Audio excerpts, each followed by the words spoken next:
We have a special day today, and this is very exciting because we have SCVi Charter School, which has been doing fine work here in the Santa Clarita Valley for quite some time, and we're going to give them the hour. They are taking over the radio station, so to speak. I want to make sure your microphone's a little closer to you there. And we have our co-hosts, the school directors Lisa Latimer and Matt Watson. Good morning. Good morning. There we go. So I'm going to just go ahead and let you take it away and do my thing, where I'll give you the high sign as we get closer to time. If there's anything you want to say, I'm just going to go ahead and say the station is yours. Fantastic. Thank you very much. So let me tell you a little bit about SCVi and why we're here today and why our school is here. The model that we have established in the United States of America for education is about 150 years old. But as you all know, education has not changed very quickly, but society has. And we found a need in our community and in our state to try to keep up with the economy, keep up with society. The role of education is to prepare our kids for their future. And the model that was set up about 150 years ago is preparing kids for an outdated economic model. What we need to do is start preparing our kids for the world that they're going to live in. And the difficult task that we have is things are changing so fast that we don't know what the world that they're going to be living in is going to be like in 20 years. So we've set up a model where we teach our kids to be leaders, to be flexible, to be innovators, to be creators. So what we want to do today is highlight some of the programs that we're running at SCVi that helps our students get prepared for their future, whatever that future may be. Now, we've got here in the studio with us today a couple of our learners and one of our facilitators, Saloa Goidivirto, Daniel Fuentes, hello, and Fernanda Sanabria. Now, I want to ask the three of you kind of why you guys are at SCVi. What is it that brought you to SCVi rather than wherever it was that you were before, whether it's your former school or what is it? So let's start with Saloa. Saloa, tell us about your journey. What brought you to SCVi Charter School? Well, I am here at SCVi because 4 years ago I was in Madrid. I'm from Spain, and Amber Raskin and Don Eveson, they hired me to this program called the Visiting Teachers in the United States and Canada. They hired me, I came here, and well, I'm still here, being part of the elite community and happy to be here. Fantastic. And what about you, Daniel? What brought you, first of all, what school did you go to before you came to SCVi? Beforehand, I went to Arroyo Seco in 7th grade. Okay, so what made you change from a traditional school to SCVi Charter? I heard that SCVi was a lot more independent with its learning, and I really enjoyed that. Okay, terrific. And Fernanda, tell us about how you came to our school. Well, a friend of us told us about this school, and they told us, like, it's really good, and, well, I'm there. Okay, fantastic.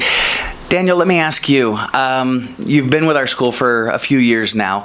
How do you feel it's changed you or helped prepare you for the future? Well, like I said earlier, since SCVi is mainly an independent school with independent learning, I feel very prepared for college in that sense. That I motivate myself to do my own work and just the independence, I guess. Okay, fantastic. So you guys are here today to talk about the Sscp program. Saloa, I'm going to turn it over to you. Can you tell us a little bit about that program? Sure, I can. Okay, so Sscp stands for the Student Spaceflight Experiment Program, and this is a powerful STEM program that allows our learners to understand how microgravity experimentation works in real life, in real science. So basically, this is about they design an experiment, a microgravity experiment, and they write their own proposal. And there's going to be a competition among all the elite schools, and the kids will be competing with each other. So the winner, the selected experiment, will have the beautiful opportunity to be sent to the ISS, the International Space Station. And the idea is them to experiment and see how the experiment behaves there in the ISS, so that the data that they gather will be compared to the data that they gather here on Earth through the same exact experiment, which is going to be called it's called actually the control experiment. The kids who are selected, they will also have the opportunity to give a speech and explain all their work at the Smithsonian Museum in Washington. So let me get this straight. the kids in your class and other classes are designing their own scientific experiments. Exactly. They're going to be conducting those experiments in class here in Santa Clarita. That's right. And then one of those experiments will actually be selected to be sent into outer space, put on the International Space Station, and it will be reconducted at microgravity situation? It will, yeah, actually they will have to compare what happens to their experiment up there in the ISS under microgravity conditions, and then they will have to compare the data that they gather there with the same exact experiment that is going to be taking place here on Earth as the control experiment. What an incredible experience. Fernanda, can you tell us about microgravity? What is microgravity? Okay, it's microgravity. It's no gravity on Earth. Okay, so it's what we consider zero gravity?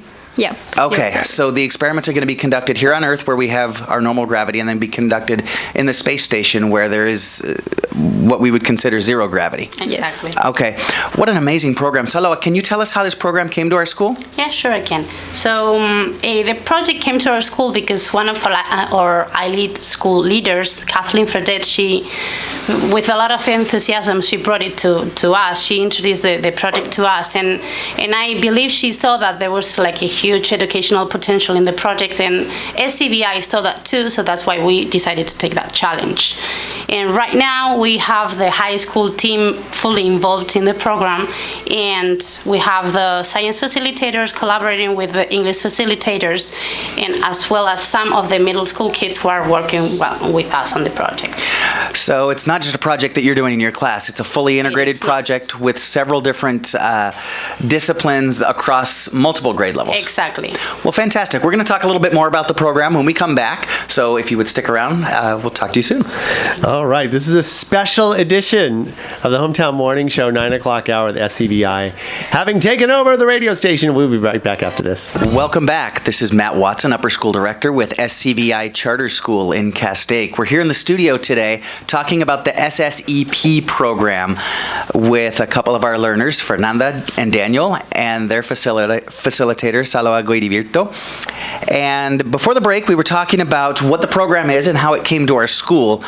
But now I want to talk to you, Daniel, and you, Fernanda. So what does it look like in the class? What are your guys' roles? What are you actually doing? The role I had taken on was the past Sscp proposal expert, which is the person who looked at different proposals from the past and compared them to see which ones or how we would make our proposal look. Basically an outline. Okay, so this isn't the first time that this program has been run? No, but it is the first time in our school it has been run. Okay, so you're looking back at past programs and drawing on and learning from maybe their experience and then using that to help improve what you're doing in the classroom and what your classmates are doing? Yes, exactly. Okay, fantastic. Fernanda, what's your role in this project? Okay, so I'm the microgravity experiments expert. There are 9 different possible categories we can research on, and my role is to know about past experiments and related to our category called seeds and plant seeds. Wow, so you guys are really becoming experts in your different areas. So what does it look like in the classroom? What are you guys actually doing? With my group, I'm in a group where I'm completely comfortable in. We're constantly working. The people I'm with are effective. I feel very, very comfortable with them. Okay, and can you add to that, Fernanda? What is it that you're doing in the classroom? So on a day-to-day basis, when you go into Ms. Goidi's classroom, what is it that you do? Okay, so before I start working on our experiment, we need to write a proposal that has 7 sections. So we just finished section 4, and now we're going to start section 3, which is the description of the samples we're using and the directions we're given to the astronauts to operate our mini labs. Okay, terrific. Ms. Goidi, this sounds very different than my high school experience. It does. The kids aren't just coming into your class, sitting down and getting a worksheet and working on that, or maybe listening to you lecture at the front of the class. That's not how it is. No, absolutely not. Okay, they sound like they're a lot more in control of the project. That sounds terrific. So, kids, do you feel that this is preparing you for your future? College isn't too far away for you guys. Yeah, the project definitely teaches us to be more self-directed in our teaching. So you guys are kind of the ones in control of your education. For the project right now, yeah. Fantastic. And as we said at the top of the hour, our economy and the workplace is very much shifting in the United States, where we don't necessarily have a boss telling us what to do and how to do it every day. We do need to take that independence and that leadership. So I can imagine you're probably right, Daniel. You're really being prepared, whether it's for college or career. Fernanda, do you have anything to add? Do you feel that this is preparing you for your future? Yeah, absolutely. This project is helping me increase my knowledge in science because we're doing real life science. Okay, fantastic. And I forgot to ask you when we started out, what grade are you guys in? I'm a senior right now. And I'm a sophomore. Okay, you're a sophomore. Okay, so Daniel, college is just around the corner for you, or career. Do you have plans for after high school? I do plan on going to college after high school, but I do not plan on pursuing anything in science right now. Okay, but again, it's those basic skills of independence, leadership, working with a group that are going to be preparing you for careers that might not even exist yet. Yeah, definitely. Okay, fantastic. Now, Saloa, this project is being sponsored by the National Center for Earth and Space Science Education. What are they getting out of it? I know our school is gaining just a tremendous amount of experience. It allows us to create authentic learning experiences for our kids. But how is the National Center for Earth and Space Science Education benefiting from their work with us? Well, Sscp is a STEM project, as I said before, and it integrates science, technology, engineering, and math. So obviously, the learners who are currently working with us might be the researchers or the scientists of the future.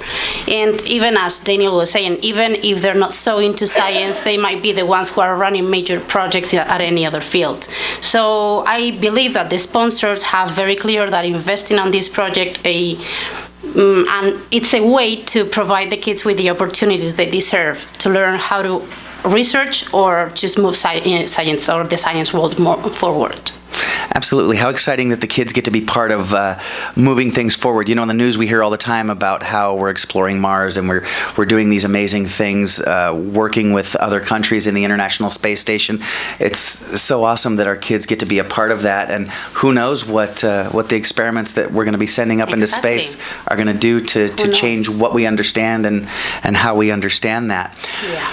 So we talked about your guys' future. Now I know you're only in 10th grade and you've still got a couple of years to plan. Fernanda, what are your plans after after high school? I'm planning to go to college and then, I don't know, maybe study medicine or something like that. Okay, fantastic. So we really appreciate you guys coming in, and good luck. I know you guys have got a lot of hard work ahead of you. Ms. Goiti, we really appreciate you preparing this project for the kids and putting in all the work that you've done. And good luck to you guys with your experiments. Thank you. Thank you. All right, we'll be back with more of the SCVi Hour, a special broadcast this morning coming up. Time is 9:27. Welcome back. You are listening to AM 1220 KHTS, your hometown station. This is Lisa Latimer from SCVi. I'm the lower school director, and I'm here with Keith Faulkner, our 8th grade facilitator, and 2 of our learners, Willow and Jesse. Keith, you've been with SCVi for a long time, and we are a project-based school, which means we do things quite differently. Could you tell us a little bit about project-based learning and what that looks like in the classroom? I've been with the school this is my 7th year.